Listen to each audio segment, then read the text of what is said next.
Très bien, donc cette deuxième présentation, hein, plutôt de niveau, on va dire, de niveau 1, hein, pour mieux comprendre un petit peu justement les bases conceptuelles de la gestion des exigences. Nous avons déjà eu pas mal de méthodes, outils qui ont été présentés par Eric à l'instant. Et ben, c'est important de reposer les concepts de base, hein, de cette présentation. Et pour ce faire, nous retrouverons Alain Ribaud et Raphaël Fraisse, qui font partie également du groupe de travail ingénierie des exigences, qui vont nous permettre de présenter ces choses-là. Je vais pouvoir vous quitter, je pense, parce que là, il ne va pas y avoir de problème de son, à mon avis, parce que vous êtes tous les deux des organisateurs. Ah, c'est à vous. Je vais rapidement commencer. Donc, Fries Raphaël. Je travaille chez Tech Advantage, qui est une société de développement logiciel. C'est une filiale de IFP Énergie Nouvelle. Donc, comme je le disais, on fait principalement du développement logiciel, mais on est également éditeur de solutions pour les bibliothèques. Et comme le disait à l'instant Alexis, je fais également partie du groupe de travail des ingénieurs des exigences. Et je vais passer la main à Alain qui va vous faire la première partie de la présentation et puis je reviendrai vers vous après. À toi, Alain. Oui, bonjour à tous, Alain Ribaud. Moi, je suis le directeur technique de la société Kereval, qui est un laboratoire d'ingénierie de test. Alors, je suis membre actif du CFTL et depuis 2010, avec justement le CFTL, donc on a mis en place, j'ai été un petit peu à l'origine de la mise en place du groupe de travail ingénierie des exigences. Et aussi de promouvoir l'ingénierie des exigences en France, notamment avec le CFTL, nous avons décidé de faire ces journées françaises de l'ingénierie des exigences. Alors, ce qu'on vous propose avec Raphaël, pour commencer, c'est de faire un petit quiz sur l'ingénierie des exigences. Alors, ça se passe dans l'onglet sondage. Voilà, donc Raphaël va gérer un petit peu les scores, les sondages. Et donc, nous allons commencer par une première question. Consultez-vous les utilisateurs avant de définir les besoins?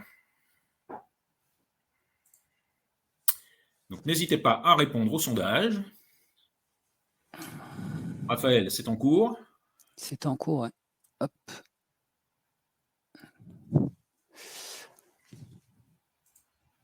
Alors, on est sur du 85% de oui, de 11% de non, et puis 4% de ne sais pas. Donc, grande majorité qui disent oui. Très bien. Deuxième question. Vous mettez-vous autour d'une table afin d'analyser les impacts avant de commencer les spécifications? Donc là, on part sur un produit existant, il y a des impacts. Ou alors, c'est un produit un nouveau produit qui est intégré dans un système. Donc, idem. Donc là, pareil, on est sur, ça commence à se stabiliser tout doucement, 73-75% de oui, 20%, 21% de non, et puis 3% de ne sais pas. Donc, grande majorité quand même qui sont oui. Bien. Autre petite question. Validez-vous avec les utilisateurs que vous avez bien compris leurs besoins? Donc là, ça fait un petit peu écho avec la présentation d'Eric tout à l'heure. Ça se stabilise encore une fois aux alentours de un petit peu plus de 80% de oui, 10% de non, un petit peu plus de ne sait pas. 7% ne le sait pas. D'accord, ok. Ok. Autre question, réfléchissez-vous à la solution avant de commencer à la réaliser? Donc là, c'est pareil, on a vu avec Eric un certain nombre de techniques. Il y a quelques techniques qui peuvent être utilisées justement pour réfléchir à cette solution. Notamment, on a vu des notions de maquettage. Là, on est sur du plus de 90% de oui et 5% de non. Très bien. Eh bien, bravo, finalement, vous faites de l'ingénierie des exigences sans le savoir. Donc là, on va vous faire maintenant une petite présentation de quelles sont, je dirais, les bonnes pratiques d'ingénierie des exigences et aussi ce qu'est l'ingénierie des exigences. Alors déjà, pourquoi mettre en place une ingénierie des exigences? Bon, Eric nous a présenté sa vision ou plutôt son observation un peu catastrophique des projets, 80% des projets qui échouent.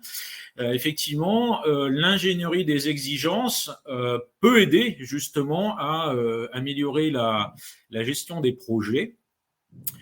Et la qualité des projets, hein, notamment en maîtrisant justement cette analyse fonctionnelle et donc ces évolutions, justement en gérant les exigences et le référentiel d'exigence.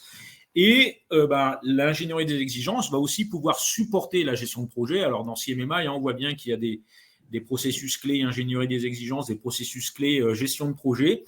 Et justement, l'ingénierie des exigences via la gestion du contenu, du contexte du produit, va venir supporter la gestion du projet. Donc, dans la gestion du produit, on va avoir le périmètre du projet éventuellement qui va évoluer. On va le voir évoluer justement avec, je dirais, un développement basé sur le pilotage par les exigences. Et donc, ça va venir alimenter justement la vision et l'avancement des projets.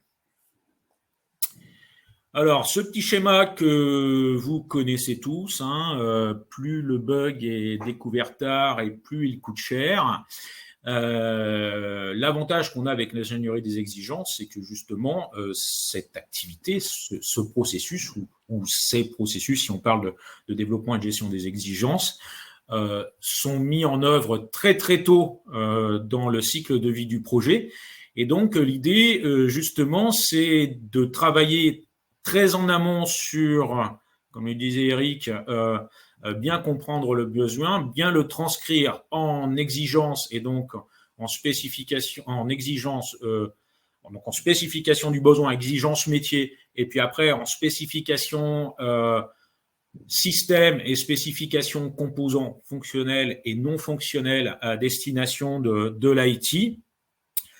Donc, si on a bien mis en place ce processus de production de ces différents livrables avec la bonne qualité, on va identifier des défauts justement dans les spécifications au plus tôt possible. Et donc, ça va nous éviter ce surcoût si les exigences sont découvertes alors au plus tôt au moment des tests.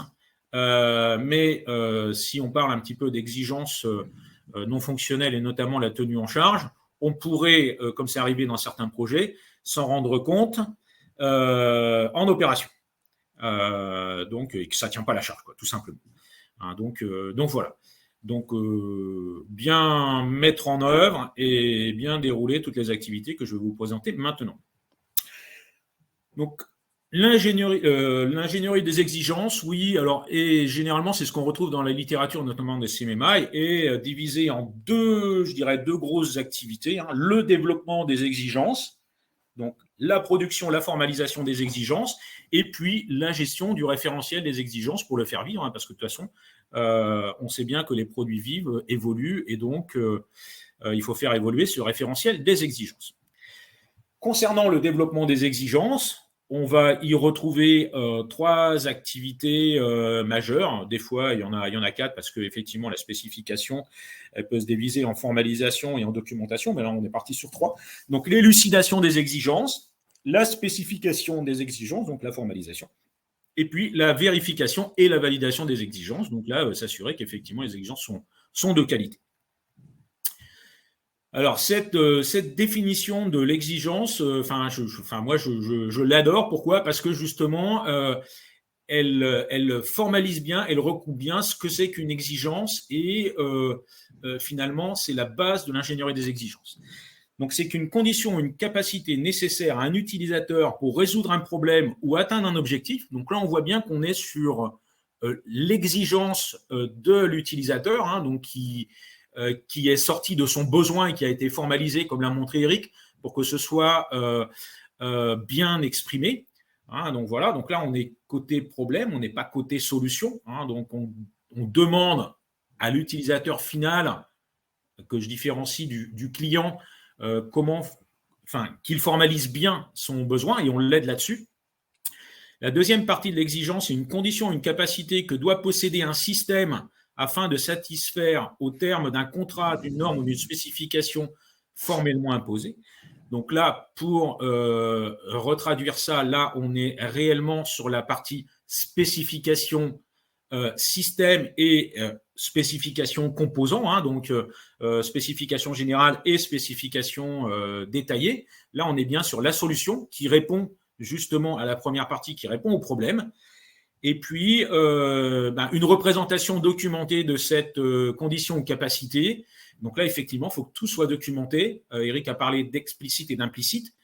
Documenter aussi l'implicite ou pointer sur des documents qui décrivent l'implicite, mais donc ça doit être documenté, stocké pour justement le faire vivre et puis après pour s'en servir comme un contrat avec le client. Alors, première étape, donc élucider les exigences. Donc là, ça va faire un petit peu écho sur ce que Eric a dit, mais effectivement, on parle d'un problème, d'une expression, je dirais, qui est un peu vague, d'un besoin utilisateur, et on va le raffiner jusqu'à nos exigences qui vont servir à l'équipe de développement et qui vont servir aussi au test. Donc, on met en place des ateliers de recueil du besoin. Bon, après, avec les différentes techniques qu'a présenté Eric, donc qui va permettre justement de collecter ce besoin et d'avoir ce premier référentiel. Et puis après, à partir de là, on va raffiner ce besoin, bien le comprendre via des ateliers d'analyse de processus métiers pour en extraire des exigences métiers qui vont venir supporter ces processus métiers. Ensuite, à partir de ces exigences métiers, on va en faire des exigences de solutions pour répondre à ces processus métiers. Donc, exigences à deux niveaux, donc des exigences système. Donc voilà, donc avec là, on va avoir d'autres ateliers, d'autres techniques d'approche, d'élucidation plus techniques justement. Et puis, donc, alors, je ne l'ai pas mis ici parce qu'effectivement, après, on part sur la réalisation du produit et du système, mais il y a bien cette deuxième étape où on va découper ce référentiel d'exigence système en référentiel d'exigence composant, parce que après, ça peut être justement dispatché dans les différentes équipes et jusqu'à la réalisation du problème. Et puis après, on part en réalisation, on part en test et tout ça. Bon, ce schéma, je ne vais pas aller Eric l'a expliqué, je suis tout à fait d'accord, en phase avec lui, que toutes les personnes, on n'est pas tous mauvais, donc surtout le process, mais effectivement, l'ingénierie des exigences va nous permettre justement d'être meilleurs sur la compréhension du besoin et d'être sûr que ce qu'on a spécifié au niveau système et au niveau composant, que ce soit fonctionnel ou non fonctionnel, ça correspond bien aux besoins métiers. Alors, besoin versus exigence. Le besoin ou effectivement l'expression d'une problématique, c'est une expression par un utilisateur. Il a besoin d'améliorer son process ou il manque quelque chose dans son process. On va exprimer ça. J'ai besoin de faire quelque chose. Je ne sais pas, j'ai besoin d'améliorer mon parcours utilisateur sur mon site marchand parce que actuellement j'ai 10 clics et le client ne va pas jusqu'au bout. Et à contrario, l'exigence, d'après la définition qu'on a vue, c'est une caractéristique à laquelle doit obligatoirement répondre la solution. Je vais passer de 10 clics à 5 clics. Donc voilà. Et donc pour ça, c'est pareil, Eric en a parlé, on peut utiliser des patterns de description et de rédaction des exigences. Bon, là, j'en ai mis quelques-uns. Il peut y avoir des patterns beaucoup plus, un peu plus formel, parce qu'on ne va pas aller effectivement jusqu'au vraiment très formel, donc ça existe que dans très peu de cas et dans la sûreté de fonctionnement, mais quelque chose d'un peu plus formel qui peut être du graphique, parce que là on va être en langage restreint, donc Eric a parlé de BPMN, on a aussi du SysML, de l'UML. On peut utiliser aussi un langage restreint. Hein, donc là, c'est pareil. Moi j'aime bien ça. Lorsqu'on fait des actions sur un système, c'est le système est dans un état, on fait une action, il arrive dans un autre état. Pourquoi utiliser 10 lignes, 15 lignes pour décrire ça, hein, je passe d'un état à un autre. Si je trouve que c'est trop compliqué de le faire sous forme de texte, dans ces cas-là, je fais plutôt un graphique qui va me permettre de montrer les différents états ou une table de décision. Et puis après, bon, vous savez bien que dans le test, on a des techniques justement qui nous permettent de couvrir soit des diagrammes d'état de transition, soit des tables de décision. Donc, vous devez, lorsque vous produisez des documents de spécification d'exigence, utiliser ces techniques. Donc voilà. Alors, une exigence de solution est la description de ce qu'un produit, bien ou service, hein, donc un produit ou un système doit faire, donc les aspects fonctionnels doit faire, et de comment il doit se comporter. Là, on est sur des aspects non fonctionnels. Performance, tenue en charge, sûreté de fonctionnement, installabilité et tout ça. Hein. Donc, ça représente effectivement un service rendu, ça exprime une finalité, hein, on passe d'un état initial à un état final, comme je l'avais dit. Et donc, c'est des verbes d'action à l'infinitif, justement, qui permettent de transformer le système d'un état à un autre. Donc, écrire une exigence, c'est collecter toutes les caractéristiques implicites, explicites des fonctions rendues par le système en termes de finalité. Et donc, aussi bien sur les aspects fonctionnels et non fonctionnels.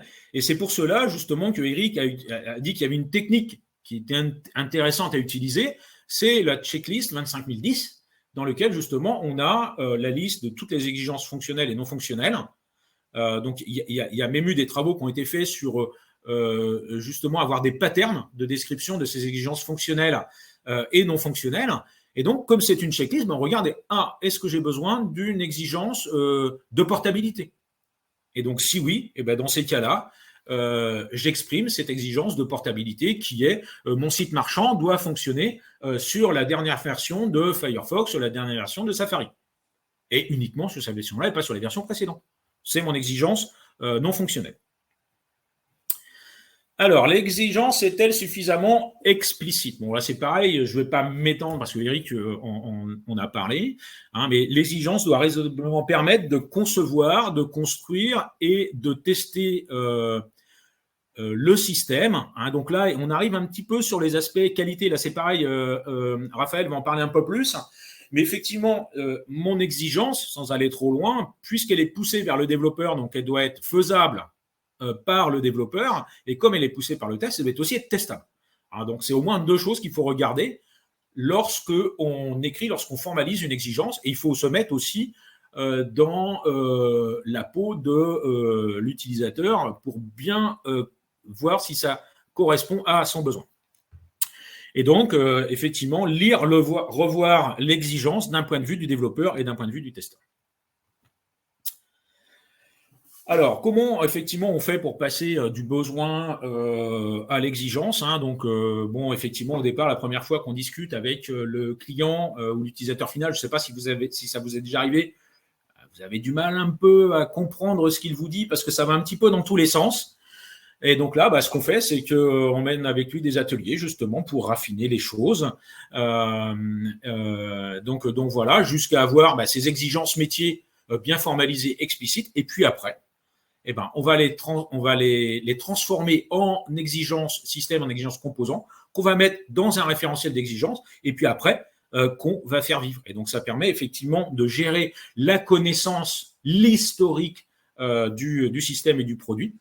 Hein, et donc voilà. Bon, et puis après, comme je vous l'ai présenté tout à l'heure, on passe des aspects élucidation, analyse des impacts si on travaille en itératif, par exemple, ou si on ajoute comme je le disais, un produit dans un nouveau système. Et donc, ça permet de maîtriser le projet et le produit à partir de ce référentiel d'exigence qui est bien géré et de faire le lien justement avec les cas tests. Et comme ça, lorsqu'on part en itération ou lorsqu'on part en maintenance, eh ben, on tire aussi, en plus des exigences, on tire les tests via traçabilité. Donc, les exigences, en conclusion, je dirais, sur cette partie-là, sur la formalisation et sur l'élucidation et sur la spécification des exigences. Les exigences vont caractériser, spécifier le produit, donc suffisamment finement pour que ça aille vers l'équipe de développement et vers l'équipe de test. Donc, pour répondre à des besoins qui ont été ressentis initialement, exprimés et puis, je dirais, raffinés, formalisés au niveau métier par les utilisateurs. Et donc, la dernière étape, une fois qu'on a fait ça, une fois qu'on a fait donc l'élucidation et puis la spécification, on va partir en vérification et validation des exigences. Donc là, bon, je pense que vous connaissez tous la nuance entre validation et vérification. La validation, est-ce que c'est la bonne exigence? Donc déjà, à partir du besoin, est-ce que c'est la bonne exigence métier qui se raccroche au besoin? Et puis après, est-ce que c'est la bonne exigence système qui se raccroche à cette exigence métier? Et est-ce que c'est la bonne exigence composant qui se raccroche à cette exigence système, qui se raccroche à cette exigence métier, et ainsi de suite. Donc ça, c'est effectivement cette traçabilité. Et puis après, la vérification, les exigences, est-elle correcte? Donc, est-ce qu'elle répond aux critères qualité des exigences? Donc, il y a Invest, par exemple. Donc voilà, est-ce que ça répond bien au pattern, et ainsi de suite. Je vais passer la main à Raphaël pour la suite de la présentation. Ok, merci Alain. Donc Alain, lui, il a expliqué maintenant toute la partie du domaine de développement des exigences. On a vu là, dans un contexte, je vais prendre le contexte plutôt dans un développement logiciel, on va avoir des besoins, des cas tests, des anomalies du code, des exigences, des changements. Tous ces artefacts, comment en fin de compte ils s'articulent les uns par rapport, ou comment on les articule les uns par rapport aux autres. C'est le but de la gestion des exigences. Et dans ce domaine de gestion des exigences, on a 4 activités qui sont l'identification des exigences, leur traçabilité, la gestion des impacts et la gestion de configuration. Et ces 4 activités, en fin de compte, on va les formaliser, on va les mettre en œuvre dans le cadre d'un référentiel des exigences qui doit pérenniser des exigences dans le temps. Alors, des exigences. On en a parlé sur comment les formaliser, comment les décrire sur les patterns et ainsi de suite. Il faut voir aussi que les exigences, elles sont composées d'un ensemble d'attributs qui vont les permettre, en fin de compte, justement de les préciser. Alors, dans cette page, j'en ai présenté un certain nombre, on n'aura pas le temps de tous les passer dans le détail. De toute façon, ce n'est pas le but de cette présentation aujourd'hui. Ce qui est utile à savoir, c'est qu'ils existent et de savoir les mettre en œuvre lorsque vous en ressentez le besoin dans votre projet ou dans votre organisation. Je vais t'en dire, ce qui est assez normal souvent, en fin de compte, effectivement, c'est d'avoir un titre et une description. De toute façon, c'est ce qui a été expliqué par Alain au début, c'est cette description, mais aussi d'avoir un identifiant. Donc, assez naturellement, ce sont des attributs qui arrivent très rapidement à être ressentis comme nécessaires. Avoir aussi une priorité, c'est assez naturel de dire, effectivement, de comprendre qu'on ne va pas pouvoir tout faire dès le début et de devoir le faire sur différentes versions du produit. Et ensuite, par la suite, au fur et à mesure, on va en introduire d'autres. Par exemple, les types d'exigences, qui assez naturellement, c'est un attribut qui vient assez tôt, où on s'en rend compte au niveau maturé quand on en a besoin, parce qu'effectivement, dès le départ, on pense assez naturellement à toutes les exigences qui sont fonctionnelles, telles que les fonctions, donc, le service rendu à l'utilisateur ou au gestionnaire ou à l'exploitant, mais très rapidement, on dit oui, mais cette exigence-là, elle n'est pas fonctionnelle, c'est autre chose. Finalement, on se dit, elle est liée à de la sécurité, donc là, on rentre sur les exigences qu'on appelle non fonctionnelles. Ensuite, on va avoir les contraintes qui, effectivement, ne sont pas forcément des exigences fonctionnelles ni non fonctionnelles. C'est tout ce qui est lié à des contraintes en termes de matériel, de technique, de réglementaire. C'est un autre type d'exigence. Et ainsi de suite, on peut avoir les exigences d'interface applicatives, UBN. Donc, on voit que au fur et à mesure, ces attributs, on est amené à les introduire. D'où l'importance de connaître, de savoir qu'ils existent. Alors, les outils qui sont sur le marché, enfin, proposent tous ces attributs. Souvent, ce qui arrive, c'est que quand on démarre à vouloir gérer les exigences, on démarre avec ce qu'on a. Et ce qu'on a souvent sous la main, c'est un fichier Excel. Et là, il faut commencer, en fin de compte, à les introduire. Alors, on retrouve des modèles assez facilement pour commencer. Ensuite, il est nécessaire de bien caractériser son exigence. Et pour caractériser son exigence, il faut garder à l'esprit qu'il y a un certain nombre de caractéristiques qui sont, d'une part, il faut que l'exigence soit correcte, donc qu'elle corresponde bien à un besoin réel et nécessaire.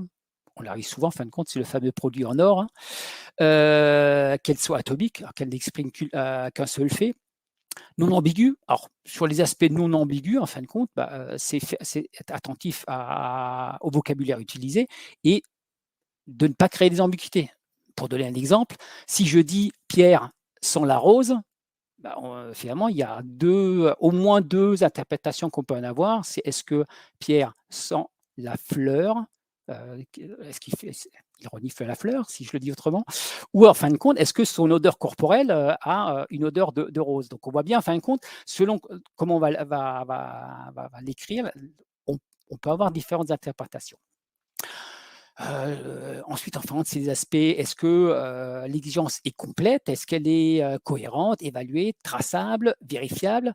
Alors, sur les aspects vérifiables, on a bien sûr les tests, mais il n'y a pas que les tests, il y a aussi les types de contrôles qui sont des inspections, des revues à faire sur les exigences. Et c'est nécessaire pour justement éviter par la suite d'avoir cette explosion des anomalies en fin de projet. Et donc d'être le plus sûr possible dès le départ d'avoir les exigences, les bonnes exigences. Ok, maintenant on a les exigences, c'est bien, mais il faut bien en faire quelque chose. Si on les laisse, il y a Eric qui a donné un très bon exemple, il me semble que c'était dans le domaine de l'énergie, où il disait, dès le départ, en fin de compte, le travail avait été fait très bien, ils avaient défini très bien les exigences avec des modélisations, des tableaux, tout c'est bien, sauf qu'avec le temps, en fin de compte, ça s'est perdu parce qu'on n'avait pas la capacité, enfin, de bien les pérenniser dans le temps.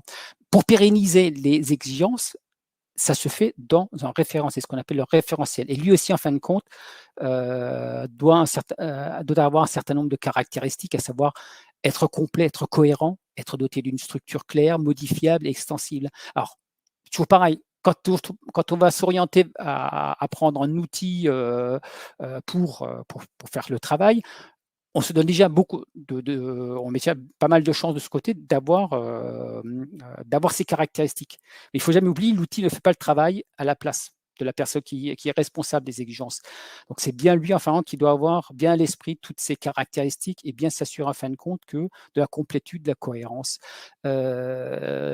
Lorsqu'on utilise un fichier Excel, c'est encore plus important, enfin, de bien s'assurer d'avoir à l'esprit et de garder à l'esprit toutes ces caractéristiques que doit avoir un référentiel. Là, on était sur la partie identification. Une seconde activité est la traçabilité. Je reviens encore une fois sur l'exemple de Eric qui disait, enfin, effectivement, les exigences avaient été définies, mais ça se perdait un petit peu au fur et à mesure du projet. Il y a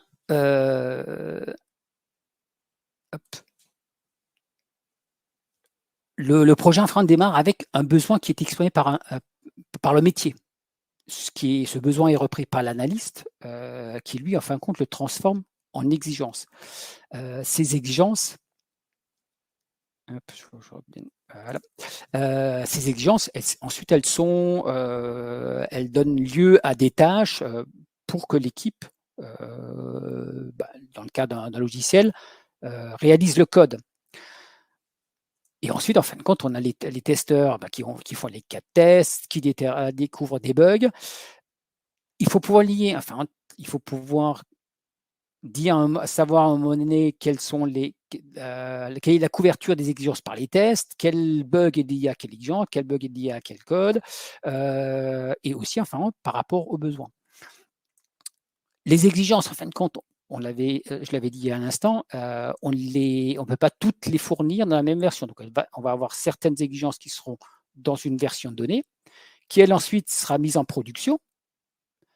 Et lorsqu'elle est en production, on recommence tout ce processus à exprimer les besoins en termes d'évolution ou de nouveaux besoins qui seront en exigence, à transformer en exigence et en code, en cas de test, et ainsi de suite, pour une deuxième version et une nouvelle mise en production. Tout ce processus, il faut bien sûr pouvoir le piloter et la traçabilité va permettre en partie de faire ce pilotage. On va pouvoir avoir une vision d'ensemble de la situation de tous ces artefacts parce qu'on aura le lien. On va pouvoir sortir des rapports, des indicateurs qui vont permettre de savoir où est-ce qu'on en est, quels sont le nombre d'exigences qui ont été réalisées, où est-ce qu'ils en sont au niveau code, où est-ce qu'on en est le niveau de leur test, quels sont les bugs qui ont été corrigés. Donc ça, c'est la traçabilité. Là, on va parler de traçabilité horizontale. Donc c'est la traçabilité qu'il va y avoir entre tous ces différents artefacts. On a une autre traçabilité qui est traçabilité verticale ou en profondeur. C'est là qu'on va avoir le lien entre les exigences de haut niveau, métier, et progressivement, parce que les exigences ensuite, elles sont raffinées pour aller de plus en plus en détail. Il y a besoin aussi de garder cette traçabilité entre les exigences de haut niveau et les exigences de bas niveau. Donc là, on est sur tout l'aspect de traçabilité des exigences. Et on va finir sur la dernière activité qui est, l'avant-dernière, qui est la gestion des impacts. La traçabilité va nous aider à faire cette gestion d'impact. On sait très bien que dans un projet, le périmètre fonctionnel n'est pas quelque chose de figé, de gravé dans le marbre. Les méthodes agiles en sont le développement des méthodes agiles dans les entreprises, dans les projets, en fin de compte, le montre bien. On a de plus en plus qui s'orientent vers ça. Donc, on a des changements. Par contre, quand il y a des changements, il est important de pouvoir les évaluer afin de prendre la décision adaptée. Lorsqu'on est confronté à un changement, donc il y a une demande de changement qui émane du client ou de son représentant, il est important de pouvoir évaluer ses impacts et également les risques pour au final pouvoir effectivement prendre une décision si on y va tout de suite ou finalement, en fin de compte, il est peut-être plus judicieux de le reporter sur une version ultérieure. Alors, il existe plusieurs techniques d'analyse des impacts. J'en ai identifié au moins 3. Celle qu'on appelle empirique. Alors l'empirique, je pense que c'est un petit peu ce que fait tout le monde. On fait asseoir autour d'une table des experts qui ont un regard pertinent sur le sujet. On va avoir quelqu'un du développement, quelqu'un du test, quelqu'un du client et un analyste métier. Et puis, on discute ensemble par rapport à la demande qui a été formulée, de ce que ça va impliquer en termes sur le projet et sur le produit. Et derrière, on d'identifier aussi les risques. Attention, ça risque de faire reprendre du code. Attention, on risque de dépasser les coûts. On risque de livrer un retard. Et en fonction de ça, pouvoir aussi de prendre la décision adaptée. Une autre technique, c'est plutôt de regarder grâce à la dépendance, soit sur de l'architecture, on va regarder les dépenses qu'il va y avoir, dépendance qu'il va y avoir entre les variables, les modules, les données, et c'est par rapport à ça, enfin, qu'on va pouvoir évaluer les impacts. Le niveau le plus avancé, le plus mature, c'est lorsqu'on dispose de ce référentiel des exigences et qui, à travers sa traçabilité, va nous permettre, en fin de compte, effectivement, de faire ce travail aussi d'impact, d'analyse d'impact. Puisqu'en fin de compte, lorsqu'on va avoir une demande de changement, elle se porte forcément sur un besoin client, et comme on a la trace vers les exigences, vers les solutions, les cas de test, on va pouvoir très rapidement, en fin de compte, se concentrer et voir, OK, on touche à ce besoin-là, quels sont tous les éléments, cas de test, code, exigences qui sont liés, lesquels, en fin de compte, sont impactés, et ça va beaucoup aider, en fin de compte, à faire ce travail d'analyse d'impact. Et donc, pour finir, gestion de la configuration. Je l'avais déjà dit, on ne fait pas on n'arrive généralement pas à faire la totalité des fonctionnalités dans un premier produit complet. Donc, on va avoir plusieurs versions à sortir. Donc, à un moment donné, il va falloir gérer aussi les exigences dans cette optique d'avoir différentes versions du produit.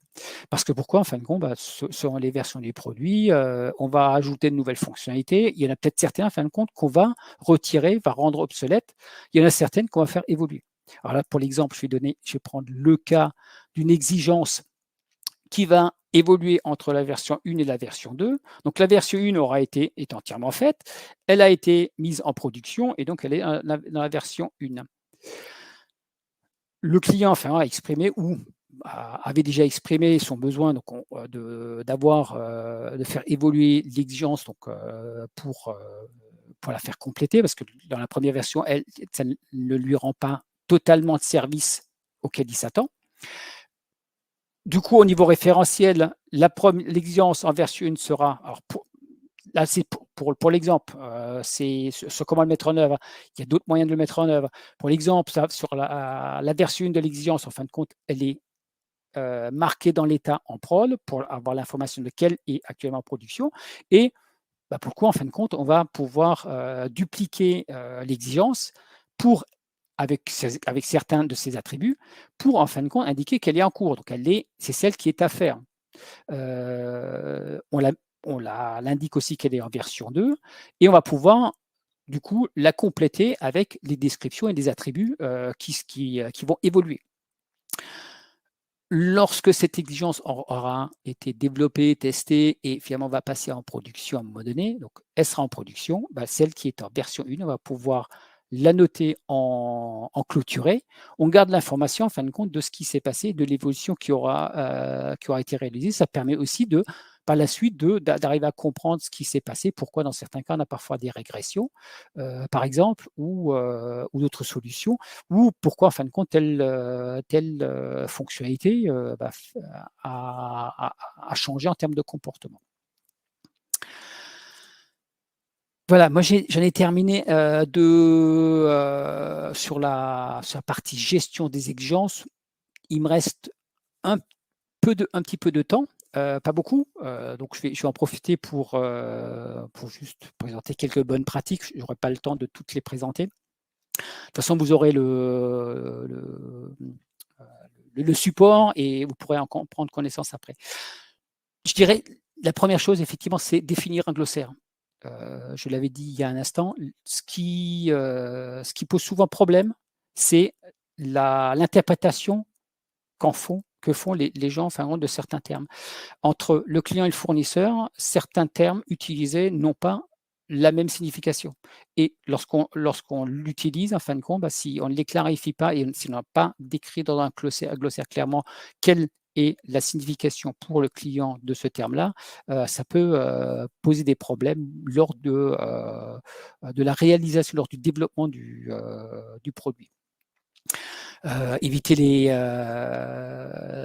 d'utiliser les termes tels que touche, chaque, qui posent problème. Affiche toutes les données sur toutes les pages. Je pense que vous l'avez tous vu à un moment donné, ce type d'exigence. J'avance un petit peu.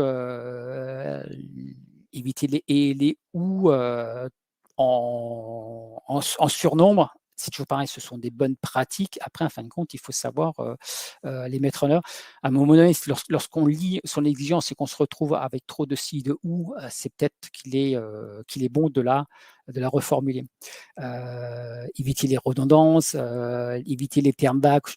J'avais donné l'exemple, Pierre sans la rose, cet ours a mangé un avocat. Attention à la syntaxe, éviter les ambiguïtés référentielles. Bon, je vous laisserai lire. Pour terminer, parce que je la trouve toujours assez amusante, c'est cette petite histoire.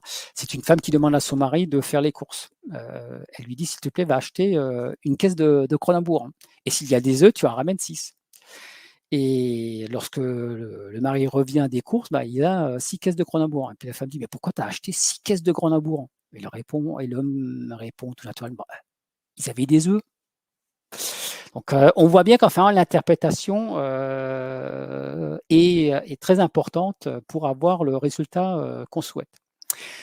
Je vous remercie beaucoup de votre attention et n'hésitez pas à nous poser des questions. On y répondra volontiers, Alain et moi.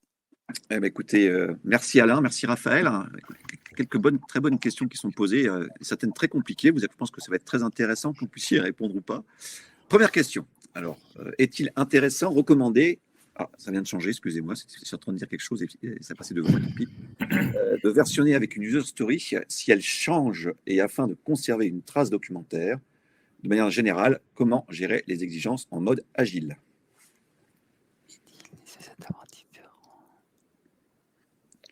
Donc c'est celle qui est arrivée au premier là pour l'instant, hein, de Delphine Copin. Je vous la relis? Oui. Est-il intéressant, recommandé de versionner une user story si elle change et afin de conserver une trace documentaire? De manière générale, comment gérer les exigences en mode agile?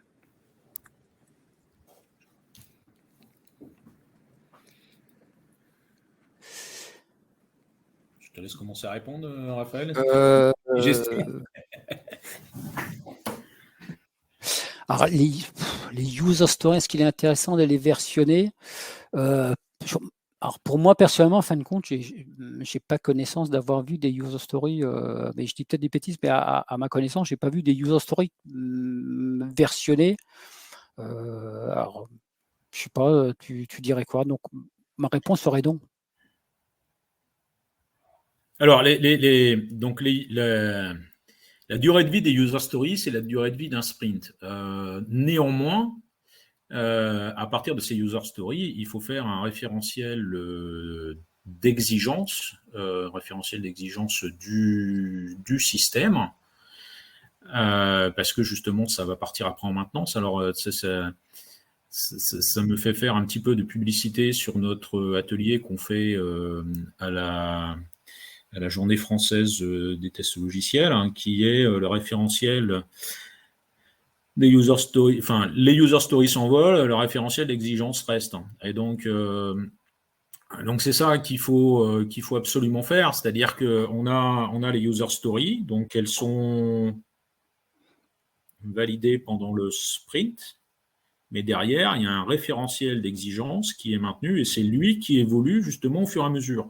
S'il y a une nouvelle user story qui arrive, donc on va analyser l'impact sur le référentiel des exigences, et là c'est le référentiel des exigences qu'on va faire évoluer en fonction de ça. Pardon, je n'ai pas coupé mon micro, vous avez peut-être entendu ici, non, excusez-moi. Deuxième question, hein, très intéressante également. Est-il nécessaire d'avoir différents outils pour gérer Agile, /US, test management, automatisation des tests, exigences? Comment convaincre les équipes produits de travailler en amont avec les équipes QA pour les réflexions de projet /archi? Merci. Question pas simple non plus. Ouais, c'est une très bonne question, cette problématique d'outillage et justement de pouvoir partager un outillage entre les différentes équipes qui n'ont pas forcément le même point de vue. Notamment, oui, il y a les utilisateurs, donc ils vont exprimer leurs besoins dans un outil. L'idéal, ça serait effectivement que les équipes système, donc les analyses système, bon, à côté des utilisateurs, il y a aussi les billets, donc que les billets utilisent un outil, que les ingénieurs, les analyses système, donc qui vont travailler sur la solution, travaillent dans le même outil pour faire une traçabilité entre les exigences métiers et les exigences système. Et puis après, oui, il y a les équipes de test, alors aux différents niveaux. Je ne vais pas descendre au niveau code et test, mais effectivement, il pourrait y avoir de la traçabilité aussi à ce niveau-là.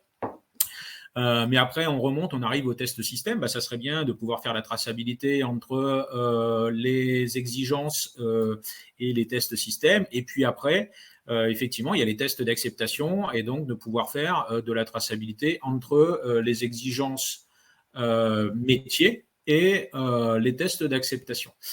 Il y a des outils qui savent faire ça plus ou moins bien. Ça dépend comment est-ce que finalement on utilise l'outil. Nous, on a réussi à faire des choses comme ça. Donc, alors pour ça, il faut avoir des outils justement qui ont la fonctionnalité de traçabilité d'exigences vers des exigences et la traçabilité des exigences vers les tests. Tu peux compléter, Raphaël, si tu veux. Non, c'est bien. Je pense que tu as résumé. Alors, question suivante qui est peut-être un peu plus facile. Existe-t-il des outils permettant de gérer des exigences? Les outils de gestion des tests qui comprennent une brique exigence et une brique test à minima suffisent-ils à gérer les exigences? Oui, il existe des outils sur le marché pour gérer les exigences. On aura demain Polarsoft qui va nous en parler un petit peu aussi, qui ont le leur. Après, en fin de compte, des outils qui gèrent les tests et équipements les briques exigences, en fin de compte, on va s'orienter vers assez naturellement vers de la LM. Maintenant, en fin de compte, on trouve même actuellement quelques outils gratuits qui font les deux, effectivement, qui gèrent les tests, mais qui aussi une brique exigence. Squash par exemple. Alors ça reste limité, mais c'est toujours pareil. Pour commencer, si on n'a pas les moyens ou on n'arrive pas à avoir les moyens, le budget, c'est très bien pour démarrer, pour montrer. Donc oui, ça existe. Oui. Alors juste pour compléter, effectivement, parce que je pense que la question c'est vraiment sur la gestion au sens gestion des exigences. Et ça veut dire quoi? Ça veut dire le versionning, ça veut dire la traçabilité, ça veut dire de pouvoir avoir un référentiel détouré. Donc effectivement, il y a certains outils qui ont toute cette fonctionnalité, donc qui permettent même de gérer du versionning d'exigences, comme je le disais, de gérer la traçabilité entre des exigences métiers, des exigences système, des exigences composants. Entre les exigences et les tests. Mais effectivement, il y a aussi autre partie qui est peut-être un peu moins bien adressée par les outils. C'est justement la qualité des exigences. Donc de pouvoir, par exemple, mettre à disposition des patterns de rédaction d'exigences, que ce soit des exigences fonctionnelles et non fonctionnelles, pour nous aider à rédiger les exigences, et puis aussi d'identifier, il y a certains outils qui le font, d'identifier des problèmes de qualité dans les exigences, donc des mots interdits, par exemple, etc. Par exemple, le système doit être performant. Ouais, ok, d'accord, donc il y a des trucs comme ça, donc il y a des outils qui sont un peu évolués, qui peuvent permettre de mettre en place des règles de détection d'ambiguïté ou de mauvaise qualité d'exigence. Mais je pense qu'on pourrait aller plus loin encore dans ce domaine-là. Alain, une question sans doute pour toi. Ouais. Comment définiriez-vous la formalisation d'une exigence dans un contexte MBSE? Donc, nous avons des personnes qui s'intéressent à la modélisation des systèmes. Alors, modélisation des systèmes, tu m'as mis expert, je ne suis pas complètement expert du sujet, mais on a travaillé un peu dans le domaine de l'automobile et effectivement, alors exigence système, bon, moi, ce qui me fait tilt tout de suite déjà, c'est SysML. Donc voilà, qui est l'outil de modélisation au-dessus du ML, donc qui permet justement d'adresser cet aspect formalisation système. Donc voilà. Pour aller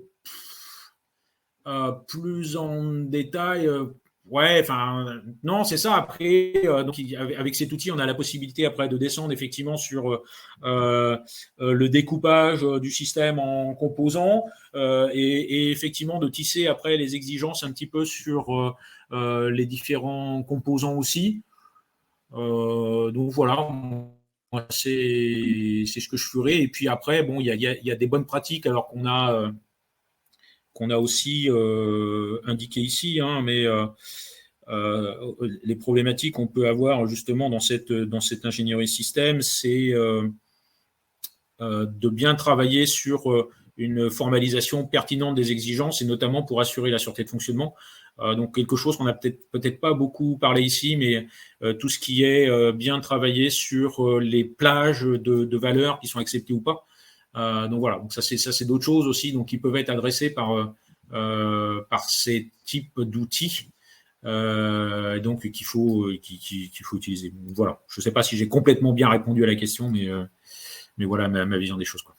Moi, je dirais que demain ou après-demain, hein, lorsque la Ouais. présentation qui sera faite par Valeo, Ouais. je pense qu'on pourra revenir là-dessus, hein, parce que Ouais. tu as parlé de MBSA, entre guillemets, MBSE, MBSA, mais on pourra revenir sur cette problématique de gestion des exigences au travers des systèmes, notamment embarqués, Ouais. avec Valeo, l'exemple que l'on aura.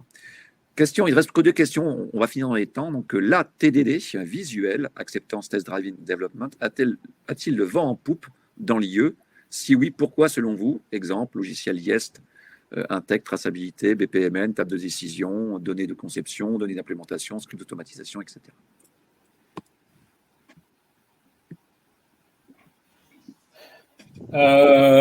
Bon, je ne vais pas faire trop de teasing sur la présentation qu'on aura jeudi, encore que je pense qu'effectivement, là, vous parlez la question, elle est en lien avec Yes.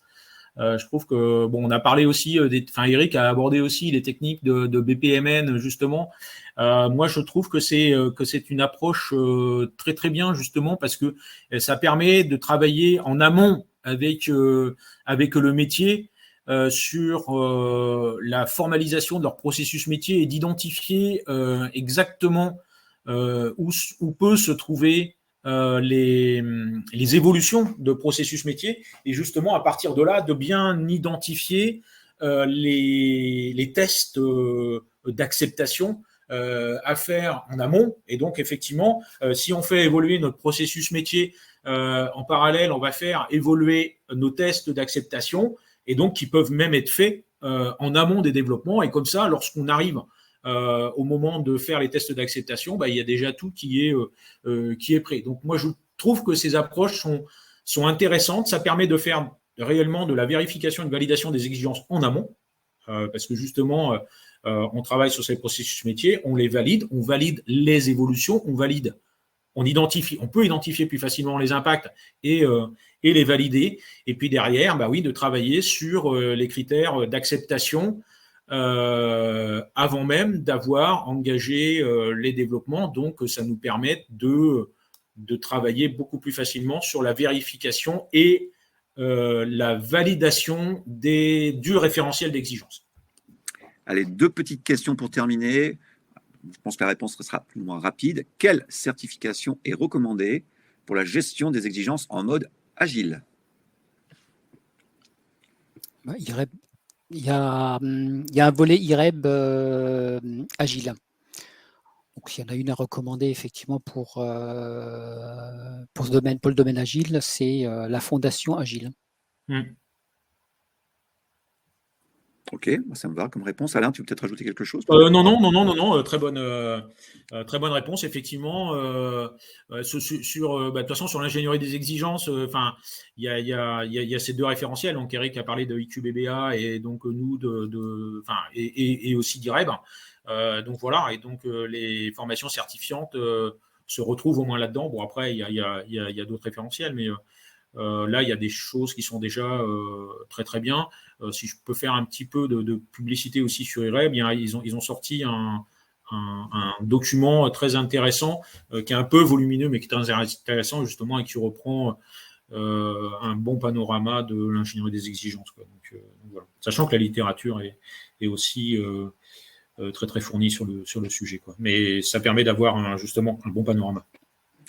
Dernière question, quid du niveau d'abstraction des exigences, les approches par les buts?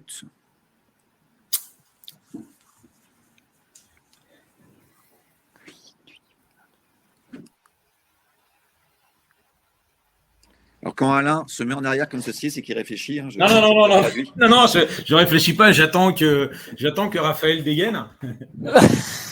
Eh ben, je crois que tu peux dégainer, Alain. Ouais, dégaine. Hein, Non, alors cette approche, elle est très peu utilisée, mais moi je trouve qu'elle est super bien. C'est un petit peu comme le pourquoi aussi. C'est notamment ça justifie un peu aussi la traçabilité des exigences et puis le raffinement, c'est-à-dire que on a des exigences de haut niveau et puis comment est-ce qu'on y répond et pourquoi cette exigence? Parce que justement ça fait de la traçabilité vers les exigences les plus hauts.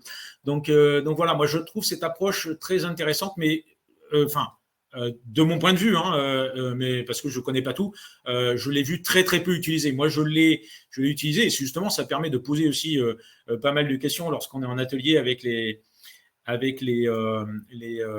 métiers ou même au niveau d'analyse de système. C'est mais pourquoi cette exigence? Qu'est-ce qu'elle fait là? Si elle n'est pas raccrochée à quelque chose, oui, pourquoi elle est là, quoi. Donc voilà. Donc cette approche est intéressante. Donc c'est une approche descendante.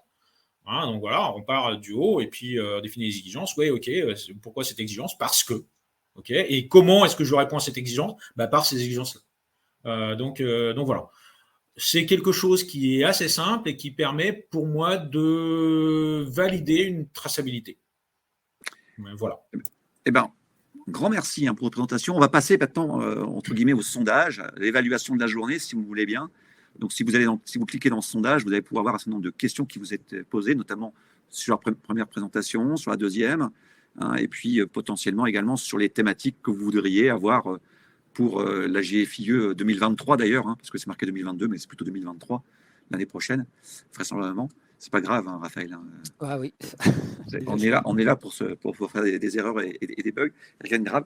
Donc voilà, si vous pouvez répondre à ce petit questionnaire, ce petit sondage qui vous est proposé, il y a très peu de questions, 2, 3, 4, il y a 5 questions à traiter, donc je pense que ça devrait être rapide pour terminer cette journée. Je vous rappelle également, et je vais remettre le PDF que j'avais présenté en début, que nous avons également 2 autres journées qui vont arriver. Excusez-moi, choisir ce milliard. Boum. C'est fait, 2 autres journées qui vont ponctuer cette GFIE, cette 9e édition des GFIE. Hop, c'est ici. Donc demain, nous aurons la présentation de Polarsoft sur comment réussir le déploiement des exigences de gestion des exigences dans un contexte d'ingénierie système dans le domaine de l'aéronautique. Donc, on va sans doute toucher également aux problématiques de MBSE qu'on a entendu tout à l'heure, vraisemblablement. Cybersécurité aussi, juste après. Donc, toujours pareil, 30 minutes de présentation, 30 minutes de questions à peu près. Et puis, nous aurons également sur la dernière journée, encore une entreprise dans le domaine de l'embarqué avec Valeo, sur la gestion d'exigences de différentes sources, parties prenantes et outils d'ingénierie. Donc, c'est très intéressant également. Pour terminer, sur les aspects graphiques qu'on en parlait à l'instant, Alain, par rapport à la question qui a été posée, comment on fait justement pour nous aider, pour pouvoir définir ces exigences, les pérenniser, les clarifier, en utilisant des outils de modélisation graphique. Voilà, donc merci d'avance encore pour votre présence à cette présentation. N'hésitez pas, et surtout, merci de répondre au sondage qui permet de nous améliorer année par année. J'espère que cette première journée vous a intéressé. Vous êtes encore quelques-uns à envoyer des messages en chat. Et puis, écoutez, je vous souhaite une bonne journée. Si vous avez le temps de manger, tant mieux. Si vous n'avez pas le temps de manger, bon appétit. Et puis, à demain, j'espère, vous retrouvez tous. Si vous n'êtes pas encore inscrits, n'hésitez pas à nous rejoindre demain et terminer, évidemment, de répondre au sondage. Je remercie encore Raphaël, Alain, et puis merci. Et puis vous tous. Et je vous souhaite une très bonne journée.